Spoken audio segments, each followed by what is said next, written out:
Are you following along and working to revamp your Etsy store like me? If so, how's it going?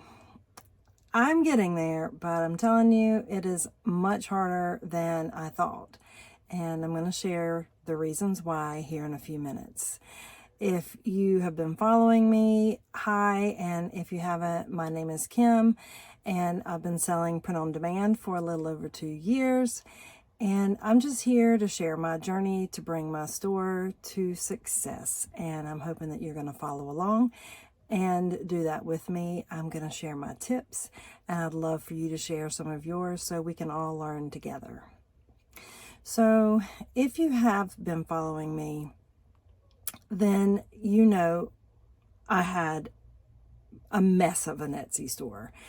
I was selling everything that looked like it was going to be popular: blankets, lamps, pillows, shirts, t-shirts, sweatshirts, and it became a mess, and it was starting to stress me out.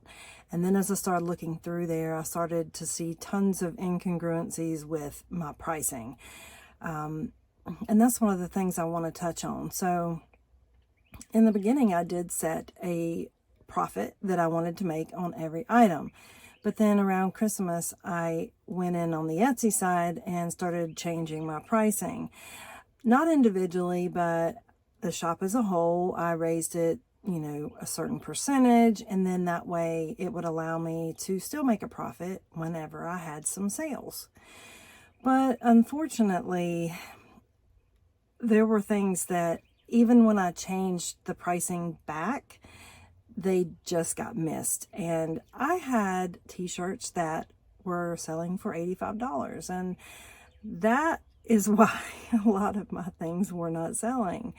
At least I'd like to think so. So I've cleaned up my pricing, and I've gotten rid of designs that I know are just never going to sell.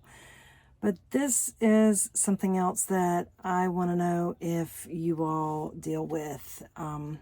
It's my next big dilemma. I want to put all the designs and see the things that are trending, and then now I'm going through there and I'm thinking, but I created that. I don't want to let that go. And my struggle is, how do you get past that point? Are any of you in that place where you're just in this point where they don't fit? They don't fit who you are. They don't fit your customer base, but they're just going to be gone.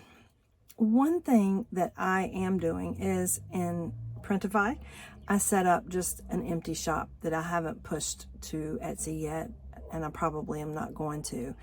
And I'm just moving designs that I'm not quite ready to let go of, kind of like, pictures that you don't want to put in an album, but you're not ready to throw away.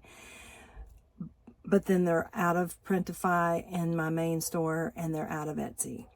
And so I'm cleaning them up. But now I'm still running into that. So one thing I've considered now that I'm where I am, before I do anything else, I'm considering now deactivating items that just don't show that they've ever gotten any views. If you turn on your stats in Etsy, you're going to be able to see what things have gotten views. And surprisingly, there's a lot of my things that haven't gotten views. And I just wanted to know if any of you had advice on that. Would you deactivate things that have never gotten views? Because it's not like they're hurting me. Also, this is before I've put in the work to make sure I have all my tags, to make sure that the tags that I have are good, and to make sure they all have good mock-ups. So I'm a little bit torn.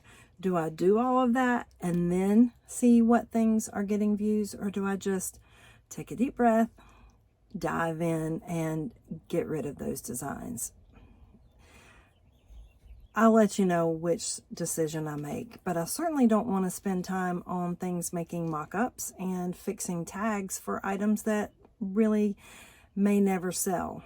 Now, I do know that 20% of what you create is really what's going to sell. So I'm very realistic in knowing that there's a lot of things in my store that are never, ever going to sell.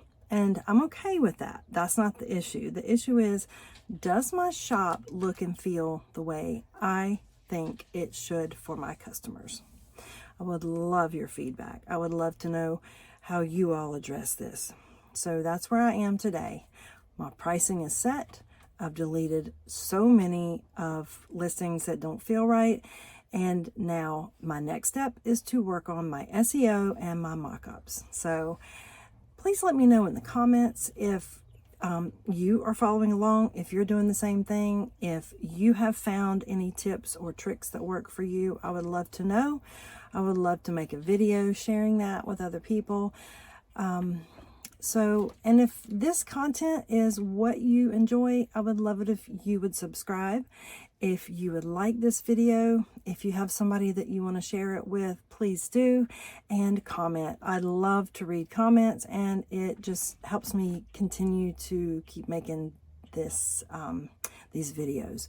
So just a little update, and I hope that you all are doing good on your journey.